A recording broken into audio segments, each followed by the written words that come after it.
Hey everybody, it's Peggy. I'm back with another video. Today it's more of an update than anything else. Just to let you know where I'm at, what I'm working on, what's coming up next. Not a lot of super like earth-shattering news or anything like that to share. Just letting you know where I'm at. So where am I at? So starting at about the beginning of December, I decided to, I don't want to say cut back on the shop. That's not really the right word, but I decided to put a little bit of priority on getting some personal projects done. And most of anybody who's on my wife's channel or in her Facebook group have seen the projects. I've done a quilt for my son, Steve. John already had a quilt, my oldest John. He's already had a quilt, but Steve didn't have one yet. And I was working on a project. I did a video for wonky blocks, and I used those wonky blocks to make a quilt for my son, Steve. So he's now got his own quilt, which is something I've been wanting to do for him for years. So he's now got his own quilt that I made for him. So that quilt got done. Then I did my, is Bruno still down here? I did my dragon quilt. I have it out because I wanted to show it an effect. Here's my dragon quilt. Okay, so I did my dragon quilt. Ooh, look, the center panel is even visible. There's my there's the dragon, and it's built around a quilt that's got lots of dragons and scales built right into it. Okay, so I did my quilt. Then I went ahead and did my wife's quilt. Hers is a Josephine Wall unicorn panel, so I did that quilt for her. Now, I just finished that quilt like a week ago. She's already spilled ink on it, by the way.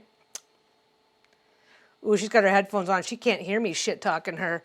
Oh, she had a mishap we got very, very lucky. She had a mishap this afternoon and spilled some ink. And fortunately, the ink was almost the same identical color as the, she uses fountain pens. And when she took the lid off the one fountain pen, the pen was defective and some ink spilled. So it wasn't her fault, but she was sitting on the bed when she was sitting on the edge of the bed when she took this off. Some of it got on the blanket. Only the quilt that I made for her was a dark enough blue. Do I even have one in here? Yeah, the quilt that I made for her was like that. I can't believe you're tattling on me. I'm absolutely tattling on you. The quilt that I made it was like this color, and the ink had a purplish tint to it. Yeah, these two colors right here. These two colors right here. Well, the ink had enough of a purplish tint to it that when we cleaned it up, and of course, when you spill that kind of ink, it doesn't always come off very well. Rubbing alcohol, by the way. If you want to get ink off, use rubbing alcohol. That's your best shot to get as much as possible off. Anyway, we cleaned it up, and luckily, the ink is nearly invisible, and we'll just wash the quilt again in a couple days, and ideally, with a little bit of luck, get the rest of it off. So there's that. So I finished three quilts since December. It doesn't sound, I mean, I suppose if I'd only been quilting, I would have got some stuff done. Still doing stuff for the shop, not doing quite as much or as often. Oh, and I also did like 11 or 12 pillows because I did the quilt for Steve, and I made him matching pillows. Then I made John, I couldn't make him matching pillows to the quilt that he did have, but I made him some really nice pillows for his couch. They don't live at home anymore, and they each have their own place, so they each got their own stuff. Anyway, so I did that. Now I've got one last quilt to do. So I've got this quilt for me, but on the really, really cold days, hi Bruno, what you doing down there? I've got quilts out, I've got quilts out to show off my shit. So anyway, so this guy is, it's not falling apart this way, but it's falling apart like this. I can make some binding and close this back up, but this is starting to happen. The story of that one here is I'm ever so slightly allergic to Bruno Monster back here. He's just a little guy, but he's a shed monster. He's a champion at shedding. So this blanket started life looking really, really cool. It's a cool blanket, look. It's a nice junky rustic blanket. Okay, with the front, no two panels. No, there's some panels that are, there's some matching panels, but almost everything's different, and even the back is all different, okay? There's a point to this. I'm getting there. Okay, so I'm mildly allergic to Bruno because I'm mildly allergic to dogs, which we didn't find out. We didn't realize that until we got Bruno. And I don't know if you've ever been around allergies before, but initially, sometimes it builds up and gets worse over time, and sometimes you just like, anyway, so basically having to wash that quilt because it was like, I think that was the one we had draped over our couch. Anyway, it gets washed. It was getting washed a lot. So now we wore it out faster than we would have normally because we were like I said, we were using it as a couch throw. So it needs to be replaced. And also I need I just need a second blanket in case, sometimes a single quilt like that just isn't enough and you want more on a cold night. So I need to make myself a second quilt, and it's time to replace that one anyway. I'm not sure that I'm going to replace it. I might see what repairing it ends up looking like. It's boho, it's rustic. So if it has patches on it, because I've fixed those areas where the material's just worn through, it might actually end up looking really good. But I'm not going to mess around with that yet until I have myself another blanket. So what I'm working on right now is let's get down here, is a patch blanket. Where did I put that one? I just had it out. Oh, well, okay. So what this is going to be, I just spent the day cutting a ton of these, and this may not look like it, but this is about 70 different pieces of fabric. No two are the same. No two are the same. Some of you guys might recognize some of these from seeing them in the shop. Some stuff is old. This is just from a previous project. I literally, two things happened. I went through my stash and got this out. I also went through my stash and found some stuff. Oh, hey, I haven't used that material in a while. So there's some interesting stuff that's going to be showing up in the shop. Anyway, so no two are the same. Some of these are really, really dark. Some of these are really, really bright. Like, look at that one. Can I even get that one to peel open? No, I can't. It's being stubborn. Like, look how bright that one is. Anyway, so now my chore for the rest of today, part of tomorrow, and on into infinity and beyond is to take every single one of these and trim them down to 10 inches. I'm probably going to take the bigger pieces, like a bigger piece like this. I'll probably take a bigger piece like this and match it with bigger pieces so that I can do 4 or 5 at a time. Because this is rustic, it's okay if things aren't perfect, okay? This is going to be 7 panels wide by 8 panels long. And 7 times 8 is 56. It's going to be 56 total panels. So if anybody is watching this video right now going, oh, I want to follow along, this is probably going to show up over the course of 2 or 3 videos. Or I really don't know how I'm going to film all this out yet, because these do become time consuming. I'm not going to film 24/7 to get this down, but I do want you guys to see how this goes, because these are fun. They're quick. This is the quick and easiest way to make a quilt. Now, the reason why it's quick and easy is because I'm just cutting a 10-inch square. Now, if I were cutting a 2-inch square and then making a pattern around it and doing stuff like that, it would be way more time consuming, and that is going to be my next project. I'll tell you more about that in a second. So what I'm doing with this is, and I've got a few that are already cut, so I'll show you. I just started the cutting and realized, hey, I should probably just do a quick update and let you guys know where I'm at. So what I've got here is I've got my big massive, and this is massive. This is massive. I've got my big massive pile of 10-inch by 10-inch pieces of batting. I've got my pile of, I still haven't finished it yet, but I'm working on my pile of 10-inch by 10-inch top pieces. And this here, which I've got a bunch of it. I've got way more in the back too. I'm cutting these. Okay, these are going to be 12 inches by 12 inches. So I'm just and I'm only doing the one color. That's going to be 12 inches by 12 inches. Then I'm going to take,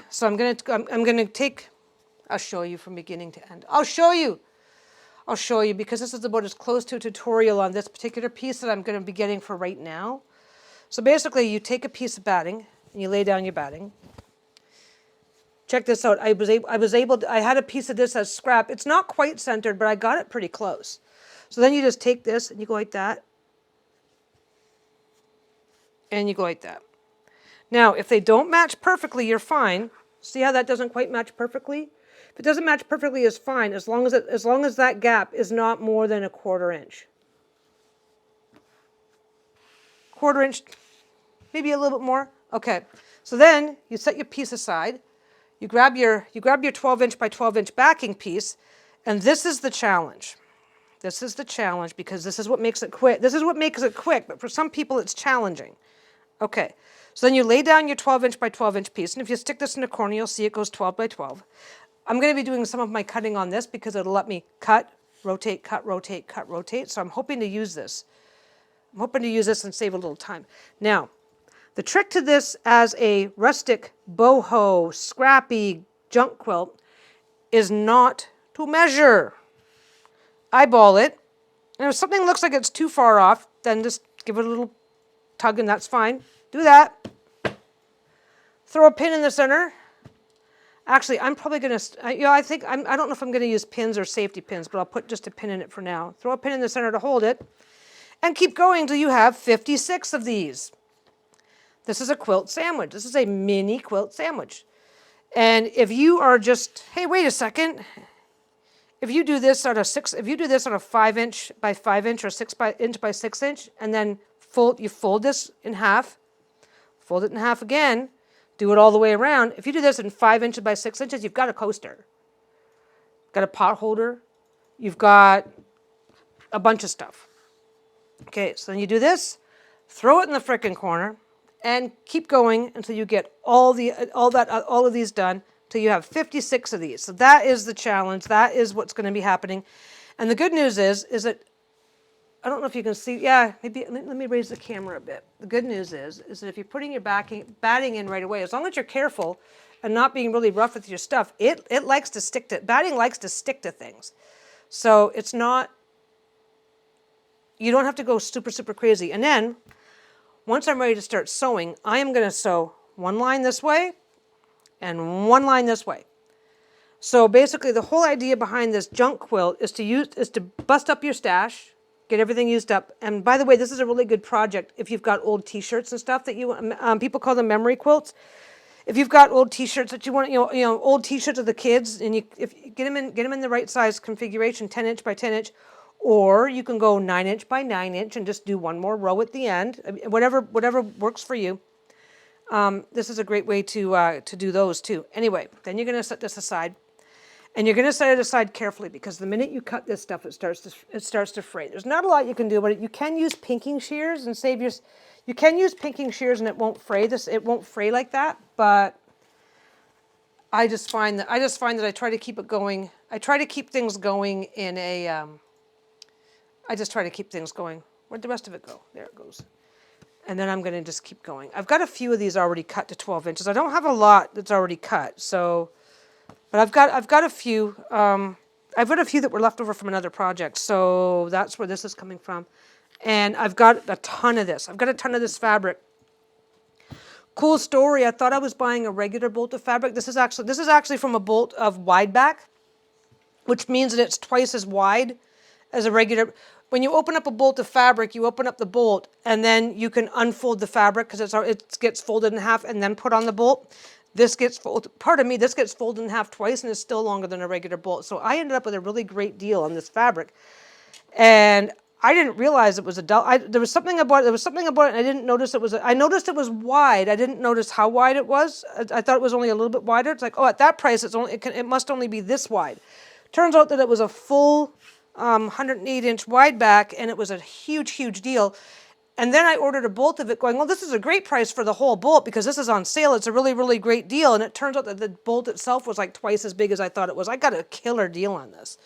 Anyway, that's a whole separate thing. So then, and it doesn't matter what you put on. So you take these and you set them aside somewhere. And I'm gonna be set up a lot better for this. Oh, this one I already lined up. I already had that part redone. So then you take a piece of fabric and it doesn't matter. Like this, look at this one. This is a 10-inch by 10-inch. Oh, it's a 10-inch by 11-inch. I cut it too short. I mean, I didn't cut it right. Let's get that back on here. I made it 11 inches. And that happens, so you just stop, get to your 10-inch line, get your thing out. See, look at this. If you need to move things around to get to stuff, it's really easy. Now, this is a tiny bit, this is maybe a little bit too short. Let's see. No, it'll be fine. Okay, Let's take that off, make it 10 inch by 10 inch. Now this is meant to be rustic, so if things are not quite perfect, you don't quite have to care. That's kind of the point. I just thought this octopus was really cool. There's an octopus on this piece of fabric that I wanted to keep. And I was like, well, okay. This is a junk quilt. It's supposed to be using up my... Oh, it isn't wide enough. Okay. I'm just going to set that there. It's not quite wide enough, and I don't quite care because... Let's get a backing piece and see if we have to care. If we have to care, then I'll just use it for another project. And if we don't have to care, then I'm going to use it for this project. So we'll see what's going on. Get that there. Get that there. Move that over just a tiny bit because I want that over. Eyeball it. Do not measure this. I know I did another project where I said, oh, just set your ruler down and measure it and do this and do that. You don't want to do this for this project. You don't want to do this for this because the whole purpose behind me doing it this way, is because I want to do it quickly. I don't want to have to agonize. And look at this. If I bring my ruler up here, it's almost an inch. It's an inch. So I'm good. I did it right. I'm just going to turn it this way to be lazy. But anyway, okay, so I know for a fact that this isn't quite as wide as it wants to be, as it should be. But if I fold it over, oh, it's fine. And if I absolutely have to, I'll only fold it over a little bit. If I absolutely have to, I'll just fold it to here. Instead of folding it all the way up, I'll just fold it to here and then fold it in. Because if some of these are wider than others, I don't care. This is a junk quilt. This is probably going straight from my sewing machine into the closet. Because I just need a quilt. That quilt down there, the one that's falling apart, that's the quilt that I drag out when it's a cold night and it's this and it's that and it's this and it's that. So I don't use it. I mean, Bruno's sleeping on it right now. So I need a quilt that I don't have to be too concerned about, that I don't have to care about, that I don't have to worry about, that I can drag out on a cold night, or if somebody's sleeping over and I need to, say somebody's sleeping over, I need to throw an extra blanket at them, then it's there. It's the junk quilt. That's the junk drawer of quilts, right? So I don't have to care if it's perfect. And as a matter of fact, I get a much better effect. I will get a much better effect out of this if I don't worry about making the sewing perfect. So this is part of what makes it a really great project for people that are still learning, because it's okay to make all the mistakes on this quilt because you don't care. Anyway, this is good enough. I just double checked my lines. So the next trick, the biggest trick on this is to make sure that once you have your stuff sorted out, try not to move it around too much. The more that you are manhandling your fabrics, the more likely they are to start fraying. The more they start fraying, the more, get over here you, the more likely you are to have some sort of a problem later, because if something frays too much, if something frays too much, then obviously you have a different problem on your hand. Oh yeah, that one I already started before I decided. I started this and it's like, I should do an update and turn the camera on. Anyway. So this, as a project, this is pretty simple.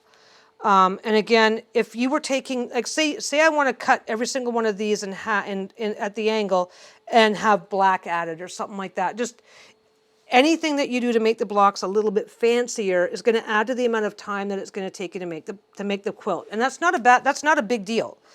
If you happen to have a bunch of blocks that you've already made for one reason or another laying around from old projects, use them. Don't worry about it. Just use them. But this particular project, the whole idea is not to get hung up on adding all the little perks and bells and whistles so that I can go for speed instead. But what I will be doing, this is my next, I'll tell you about my next project, and this is part of the reason why it's a bit of an update. Okay, so I do want to do one more quilt after this. After this is done, I want to do one more quilt. The next quilt is going to be, get over there. The next quilt, I am going to be doing the schmancier things. I'm going to, take a piece of fabric like this, and I'm going to, oh wow, I did that one the wrong size too. Okay, let's just double check that. Sometimes it's really easy, especially if you're using a square ruler or something like that. to just accidentally line up. I've obviously done it, I'm off by an inch. No big deal. And what I'm probably going to do, is I'm probably going to prep a dozen or so. I'm going to cut all my backs because I'm just going to cut all the way around. I'm probably going to have the extra ½ inch. But I'm going to prep all my backs in one step. But when it comes to doing these pieces, I'm going to probably do a dozen or so at a time, and it'll keep the mess down and whatever. We don't have to be too concerned. There we go. That goes there, and it does not. Try your best, but don't kill yourself over it. If it's not 100% perfect, you don't really have to care, because when these are done. When this is done, this is getting folded in half and folding up and over. Every single piece is going to have a window frame around it. So if it's not perfectly lined up at your edges, it doesn't matter as long as it's lined up enough for this to go. As long as it's lined up enough for this to catch at least 1/4 inch, you're done. You're fine. You're good to go. You don't have to worry about it. Anyway, and again, like I said, this is about speed. This is about speed and just getting a quilt done, because I don't have to. For starters, I've got a big stash of scraps, big stash. So this is a great way to get through some of my scraps, which is perfect. This is also a good way to just practice for anybody who's, like I said, if you're wanting to do this. Then if you're wanting to have a project to do that uses up scrap or some, if you've got extra material laying around for whatever reason. And what it also lets you do, don't forget, I'm doing 7 across by 8 down, so 70 by 80, okay? Now, crib size is 4 by 6, right? If you want to make a blanket for your dog, go 4 by 4. If you're making a tote bag, go 2 by 2 and then 2 by 2. And refer back to my other tutorial that shows you how to put it all together. If you want to make this go even faster, do 20-inch blocks. So you have to do less of them. So there's plenty of ways to be versatile. I use 10 by 10. When I'm quilting, I try to use the 10 by 10 when I can, because it's just simple math and you don't have to try too hard on your math. But you can do these 9 inches, 8 inches, 6 inches. Just be aware. Be aware that every single one of these is going to be framed on all 4 sides by whatever your backing material is. Your backing material is going to be a picture frame all the way around. Obviously, it's going to be folded in half, and it's not going to be super thick, but it will be. So just keep that in mind when you're doing it. And you can plan these. You can go every other is going to be red. You can make little patterns design. I just did that. I'm thinking about doing the pixel art style of stuff on a quilt and see how that turns out. But I haven't fully decided on how I want that to go yet. Oh, I'm done. I got to start cutting more fabric. Where did I put it? Where did I put my fabric? I don't know where I put it. Where did I put it? You ever set something down? I set it down somewhere to be safe. What are you looking for? I'm looking for my fabric. All that fabric I just trimmed up. All of it? No. I set it down badly. I found it. Machine? Oh, that's your bag. That's my bags. I got it. Yeah, I've got some bags to finish up. No, I set it down. Basically, what I did was I set it down, and then I put something on it to keep it from shifting or being disturbed. Yeah, and then immediately forgot that I'd done that. So for some of these. So I've taken most of these were either already in small pieces or I just rough cut them. And for some of these pieces, like these are all bigger pieces, so I'm probably going to take like 3 of them. Take 3 of them, lay them out. Make sure they're meeting your minimums. I've already ironed everything too. And by the way, the best effect that you're going to get from this particular type of junk quilt is if you don't iron them. Don't wash. They always when you're quilting, they will always tell you, and this is a smart advice. I'm not telling you it's bad advice. When you are quilting, you will almost always be told to wash your fabric first. This particular type of quilting, I do the exact opposite. I do the exact opposite on this kind of quilting because I want it to look like I don't give a shit. I want it to look rustic. I want it to look rustic. I want it to have that look. And I don't know how to describe it, but when you get these perfectly smooth seams that need no extra work and whatever, it's beautiful. I'm planning on doing quilting like that, but that's not what this quilt is. Come on, turn around. I thought I was going to be able to make the whole thing turn, but I've got too much. This is a really great Lazy Susan type cutter, but if there's stuff blocking the corner of the cutter, which there is back up here, it just doesn't want to turn properly. Anyway, so I'm just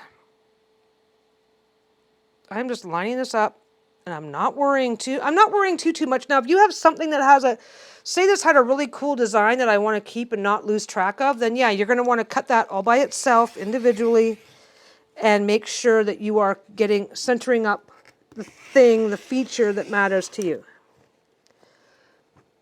I think either I'm at a bad angle or my rotary cutter's starting to get dull. There we go. Okay, so now these pieces and these pieces, I'm going to hope Bruno doesn't start making a bed out of it.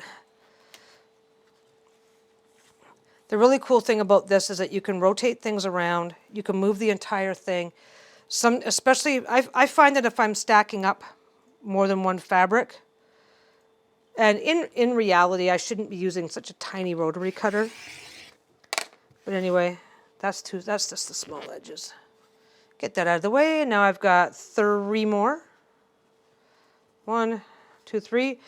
And yeah, so some fabrics, like I said, some fabrics look very familiar. You've seen them in the shop. Some fabrics I've used for other projects that were just private personal stuff. You know how that goes. Where'd I put it? Okay, I've got stuff where it shouldn't be, and kind of tossed around willy-nilly all over the place, just because I'm trying to prioritize the camera. Normally, I'm not this disorganized, but I don't mind prioritizing the camera either, so that's fine. So I'm going to put that down there. I'm going to take one of these. I'm going to go like that. I'm going to line up the top. I don't need to be in a rush. If I don't feel like it's going on the way I want it to, I'm just going to switch it around a little bit. Anyway, so what else do I got going on for update? I said this was also going to be an update. The shop, this is the last quilt, but this is a junk quilt, so it's going to go really fast. And then after that, the shop is going to, I'm still putting stuff in the shop. As a matter of fact, my stash provided some good inspiration for some stuff that's going up. But so that's going to be getting more back to normal. Usually I put more stuff. Normally I put more stuff in the shop than I have been. So I'm probably going to be able to start stocking it a little bit better. Starting, well, it's already the weekend. Next week, probably by next week, you'll see more stuff. I know I've got a bunch of stuff going in. Anyway, so that's that. Oh, and my next fun project, and I'm hopefully going to do it tomorrow, is I want to get a table runner done. I want to get a table runner done because now that Rose, my helper, is no longer with me, which is fine. She had, life happened and she had things to do. But I don't have any helper right now, so it'd be nice to have something nice on the other table now that I'm no longer using it as a sewing table. So I'm doing that. And ideally, once I get this done, I'll be able to just turn the camera off and right back on and get going on a table runner. But that's the next thing. And anyway, I'm going to get going though because I'm almost at exactly 30 minutes, and let's see if I can just keep this short, sweet, and to the point today. So that's what I'm working on. If you want to follow along and want to make the exact same size quilt, then you will need a 10-inch piece of fabric, a 10-inch piece of batting, and then a 12-inch piece of whatever fabric you want for your backing to be. Whatever combination of colors and patterns and styles and fabrics is entirely up to you. You do want your back to be a good quilting cotton, but other than that, the sky's the limit for everything else, and that's that on that. And in the meantime, like, subscribe, comment, hit the bell, do all the things. You know I'm trying to take over the world and I need your help. 1 subscriber at a time, don't you know? And in the meantime, I'm just going to get going, and I will see you in the next one. Bye.